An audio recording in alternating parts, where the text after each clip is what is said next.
Assalamualaikum warahmatullahi wabarakatuh. Salam sejahtera untuk kita semua. Sebelumnya yang kami hormati Ibu Riajeng Kristiana SPMSI. Halo semua, apa kabarnya? Semoga kita semua dalam keadaan sehat selalu ya. Kami dari kelompok 2 kelas X3B Prodi Pendidikan Matematika Universitas Indraprasta PGRI akan membahas materi tentang organ tanaman atau organ tumbuhan.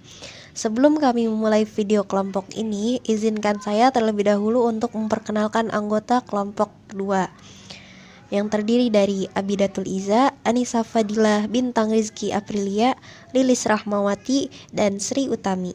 Oke, langsung saja itulah anggota dari kelompok 2. Kita mulai penjelasan dari kelompok kami pada video kali ini. Selamat menyaksikan. Oke, yang pertama, organ tanaman. Apa itu organ? Organ adalah kumpulan beberapa jaringan yang secara bersama-sama melakukan fungsi khusus. Apa saja organ-organ tanaman? Organ pokok tumbuhan terdiri dari daun, bunga, buah, batang, dan akar. Jadi pada video kali ini kita akan membahas tentang bagaimana struktur dan jenis bagian-bagian akar, batang, daun, bunga, dan buah pada tanaman. Dan bagaimana bentuk, ciri, dan fungsi dari organ-organ tanaman tersebut. Yang pertama, daun. Daun adalah organ tumbuhan yang memiliki fungsi utama untuk membuat makanan melalui proses fotosintesis. Selain itu, fungsi daun adalah sebagai tempat pengeluaran air dengan cara penguapan dan respirasi. Jadi, fungsi daun mengolah sari makanan dari akar dan air serta karbon dioksida dengan bantuan sinar matahari, karbohidrat. Kemampuan daun untuk mengolah itu disebabkan daun mempunyai zat hijau daun yang disebut dengan klorofil. Proses ini disebut dengan fotosintesis. Selain itu, daun juga berfungsi untuk bernafas dan menghisap karbon dioksida. Bagian-bagian daun atau bentuk daun. Ada yang dinamakan helai daun, tulang daun, pelepah, dan tangkai daun. Bentuk daun. Ada yang dinamakan dengan daun sempurna. Daun adalah daun yang memiliki tangkai daun, lembaran daun, dan pelepah daun. Contohnya daun pisang, daun talas, dan lainnya. Yang kedua, ada yang dinamakan dengan daun tak sempurna, yaitu hanya berpelepah daun dan helai daun. Contohnya seperti padi, jagung, kelapa. Yang ketiga, ada yang dinamakan dengan hanya bertangkai daun dan helai daun. Contohnya kembang sepatu, mangga, jeruk, dan lainnya. Lalu yang keempat, ada yang dinamakan dengan daun duduk. Apa itu daun duduk? Daun duduk adalah daun yang hanya terdiri dari helai daun. Contohnya daun teh, daun widuri, dan lainnya. Lalu kita sering melihat bentuk daun yang berbagai macam bentuknya. Nah, itu dinamakan bentuk daun menyirip, melengkung, menjari, dan sejajar. Selanjutnya yaitu masuk struktur daun. Yang pertama ada kutikula. Kutikula sendiri itu berfungsi untuk memperlambat kehilangan air dari daun, batang, bunga, buah, dan biji. Selanjutnya ada epidermis atas. Epidermis atas yang berfungsi untuk melindungi jaringan di bawahnya. Selanjutnya ada di sebelah kiri ada jaringan mesofil yang terdiri dari jaringan tiang dan jaringan bunga karang. Jaringan tiang sendiri atau palisade mengandung banyak kloroplast yang berfungsi dalam proses pembuatan makanan. Selanjutnya ada jaringan bunga karang, yaitu sebagai tempat penyimpanan hasil fotosintesis yang dihasilkan jaringan palisade. Yang di sebelah kanan ada berkas pembuluh angkut. Di antaranya ada silem dan floem. Silem sendiri adalah alat atau jaringan yang digunakan untuk mengangkut air dan beberapa nutrisi lain dari akar. Selanjutnya ada floem, yaitu jaringan pengangkut untuk menyalurkan hasil fotosintesis ke seluruh bagian. Selanjutnya ada epidermis bawah. Epidermis bawah yaitu untuk melindungi jaringan atas. Selanjutnya ada stomata yang berfungsi sebagai tempat bertukarnya gas, seperti gas CO2 yang dibutuhkan untuk fotosintesis. Selanjutnya yaitu ada sel penjaga yang berfungsi untuk mengatur buka tutupnya stomata dan membentuk stomata sendiri. Selanjutnya itu bunga. Bunga merupakan bagian tumbuhan yang berfungsi sebagai alat perkembangbiakan. Bunga sangat penting untuk perkembangbiakan tumbuhan karena bunga terdapat alat-alat reproduksi, yaitu putik dan benang sari. Bagian-bagian bunga terdiri dari yang pertama yaitu ada kelopak bunga yang berfungsi untuk melindungi mahkota pada saat kuncup. Yang kedua, ada mahkota bunga untuk membantu penyerbukan bunga dengan menarik perhatian serangga agar hinggap. Selain itu, untuk melindungi putik dan benang sari. Selanjutnya ada kepala putik, yaitu alat reproduksi bunga betina atau disebut ginosim, yang mengandung sel telur untuk reproduksi. Selain itu, ada tangkai putik yang menyangga kepala putik agar berdiri tegak. Selanjutnya yaitu ada bakal biji, yaitu untuk melindungi sel telur dan menjadi tempat pertemuan sel telur yang akan dibuahi. Selanjutnya ada bakal buah, yaitu tempat terjadinya pembuahan. Selanjutnya ada benang sari yang merupakan alat kelamin jantan. Bagian-bagian benang sari diantaranya ada kepala sari untuk menyimpan serbuk sari. Yang kedua ada polen atau serbuk sari, yaitu untuk penyerbukan. Yang ketiga, ada filamen atau tangkai sari, yaitu untuk membantu proses reproduksi. Selanjutnya, ada daun pelindung. Biasanya daun pelindung ini hanya muncul di beberapa bunga, atau biasanya untuk bunga yang bertujuan untuk dipajang. Daun pelindung sendiri untuk tempat tumbuhnya kuncup yang kelak akan mekar menjadi bunga dewasa. Selanjutnya, ada dasar bunga sebagai lem mahkota bunga membuatnya tetap melekat dan tidak berjatuhan. Selanjutnya, ada tangkai bunga yang berfungsi untuk menghubungkan kepala bunga dan ranting. Tangkai bunga sendiri nama lainnya yaitu pedicellus. Selanjutnya masuk ke macam bunga, yaitu ada bunga tunggal dan bunga majemuk. Bunga tunggal yaitu satu tangkai hanya mendukung satu bunga, sedangkan pada bunga majemuk satu tangkai mendukung banyak bunga. Bagian-bagian bunga tunggal terdiri atas tangkai bunga, dasar bunga, kelopak, mahkota, benang sari, dan putik. Contoh untuk bunga tunggal, yaitu bunga mawar dan bunga sepatu.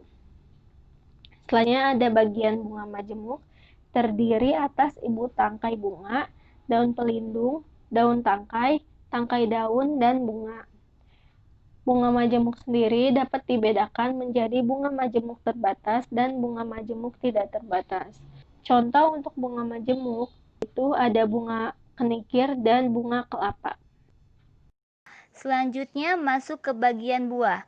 Buah merupakan organ pada tumbuhan berbunga yang merupakan modifikasi lanjutan atau pertumbuhan sempurna dari bakal buah oparium. Buah merupakan bagian tumbuhan yang berfungsi melindungi biji. Bagian-bagian buah yang pertama ada tangkai. Tangkai merupakan tempat melekat atau bergantung pada ranting atau dahan. Yang kedua, kulit buah. Kulit buah merupakan lapisan paling luar untuk melindungi buah. Yang ketiga, daging buah. Daging buah merupakan bagian buah yang dapat dimakan. Dan yang terakhir ada biji. Biji merupakan bagian tumbuhan yang berada di dalam buah. Selanjutnya masuk ke batang. Batang merupakan bagian tumbuhan yang ada di atas tanah. Batang merupakan tempat keluarnya daun, bunga, dan buah.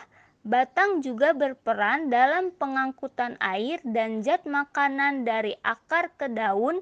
Batang juga berfungsi untuk mengedarkan mineral dan air yang diserap akar serta zat makanan hasil fotosintesis ke seluruh bagian tubuh. Struktur batang ada batang monokotil dan dikotil. Untuk struktur batang monokotil ada epidermis, jaringan dasar, berkas. Dan untuk struktur batang dikotil ada epidermis, korteks, pembuluh, kambium pembuluh, dan emplur. Selanjutnya, masuk ke jenis-jenis batang pada tumbuhan. Jenis-jenis batang pada tumbuhan terbagi menjadi 3 macam, yaitu yang pertama jenis batang berkayu. Jenis batang berkayu memiliki kambium. Kambium mengalami 2 arah pertumbuhan, yaitu ke arah dalam dan ke arah luar. Contoh tumbuhan yang memiliki batang jenis ini antara lain pohon jati, pohon mangga, dan pohon meranti. Yang kedua, jenis batang rumput. Memiliki ruas-ruas dan umumnya berongga. Batang jenis ini mudah patah dan tumbuhannya tidak sebesar batang berkayu. Misalnya tanaman padi, jagung, dan rumput. Yang ketiga, jenis batang basah. Jenis batang basah memiliki batang yang lunak dan berair. Misalnya tumbuhan bayam dan patah tulang. Baik, di sini saya akan melanjutkan tentang akar.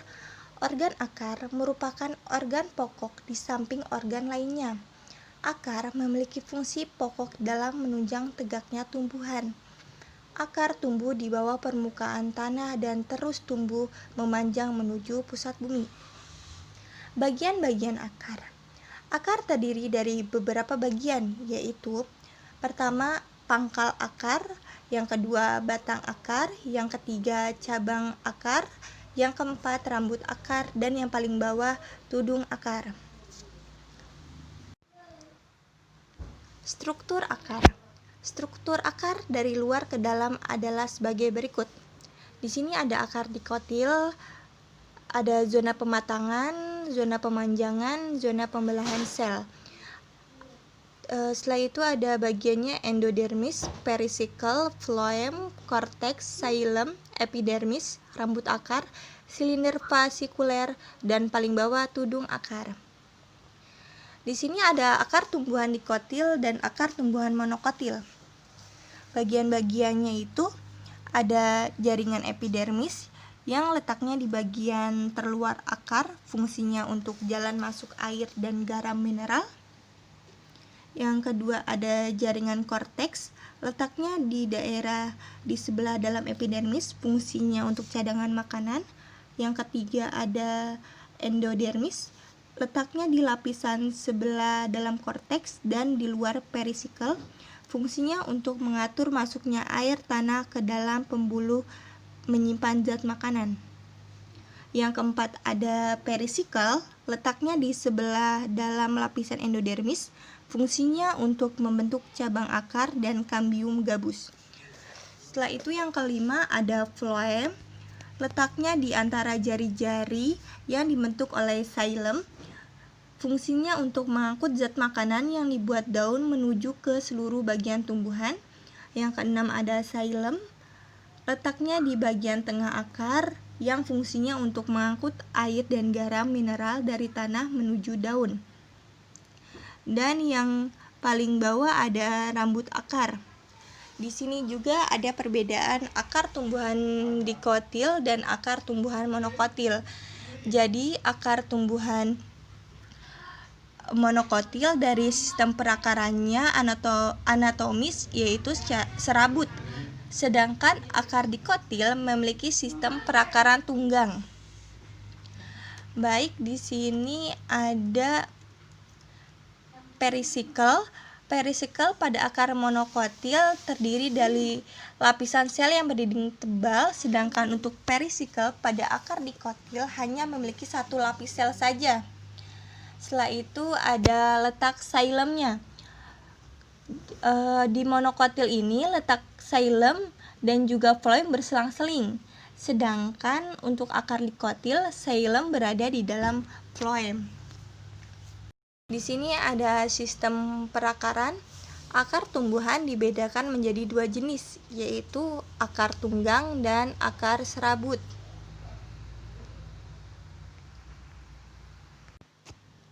Akar tunggang mampu menyimpan berbagai macam material makanan yang berasal dari proses penyerapan sari-sari. unsur hara, dan juga air. Contohnya seperti tumbuhan wortel. Sedangkan akar serabut memiliki fungsi sebagai penopang tanaman monokotil supaya bisa tumbuh secara kokoh walaupun tidak sekuat jenis akar satunya. Selanjutnya ada jenis-jenis akar berdasarkan sifat dan fungsinya. Beberapa akar khusus yang hanya terdapat pada tumbuhan tertentu. Yang pertama itu ada akar nafas. Akar nafas berguna untuk bernafas, terdapat pada tumbuhan air. Akar ini tumbuh ke atas permukaan air seperti yang terlihat pada gambar. Contohnya itu akar pohon kayu api. Yang kedua ada akar gantung. Akar gantung adalah akar dari dahan atau batang yang bergantung. Ada di antaranya yang mencapai tanah. Contohnya akar pohon beringin. Yang ketiga ada akar tunjang. Akar tunjang adalah akar gantung yang mencapai tanah dan masuk ke dalamnya. Semakin lama semakin besar dan menyerupai batang. Contohnya akar pada tanaman pandan. Yang keempat, akar perekat atau akar lekat. Gunanya untuk melekatkan batang pada tumbuhan lain atau melekat pada tembok.